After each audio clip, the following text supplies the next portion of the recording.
John Wesley was born to an Anglican priest and a mother who raised him with a deep respect for religion and Christian morals. From his earliest breath, John seemed destined for a life dedicated to the church. When he left home, he enrolled at Oxford, where he and his brother Charles studied to become priests. During their time in school, they founded a small group whose members vowed to live holy lives, free from sin. They focused on practical steps they could take to follow the Bible's teachings, and they committed to things like taking communion once a week, praying daily, fasting on Wednesdays and Fridays, and regularly visiting prisoners and the sick.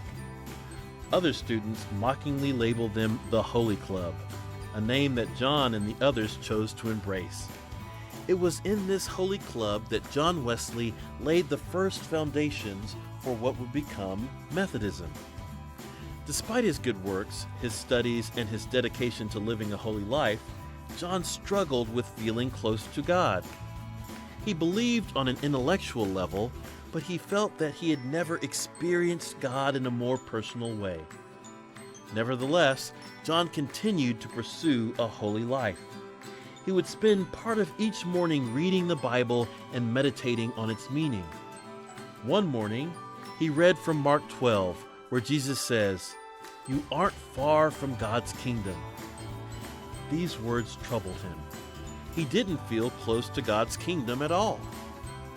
That same night, he was at a meeting on Aldersgate Street in London when someone there began to read aloud from an essay by Martin Luther. The words Luther wrote connected with John on a deep level. That night he wrote in his journal that he had felt his heart strangely warmed, and that, for the first time, felt he trusted in Christ. He felt confident about his faith and believed that his sins had been forgiven. This moment, known as the Aldersgate experience, was a turning point in John Wesley's life and renewed his passion to preach the gospel. Soon after, one of John's friends and a member of the Holy Club, George Whitefield, asked him to preach. Whitefield was an open-air preacher who took his sermons outside the walls of the church to preach to everyday people in the fields or by the rivers or at the mines, wherever he could find them. John was initially nervous about the invitation because of the non-traditional nature of open-air preaching, but eventually he grew to embrace it and began to travel far and wide, preaching in the open to anyone who would listen. A lot of people came out to listen to John's sermons, and many began to follow him. They would seek his advice and ask him to weigh in on religious matters. Yet he never intended to start a new denomination. John remained a priest in the Anglican Church until his death.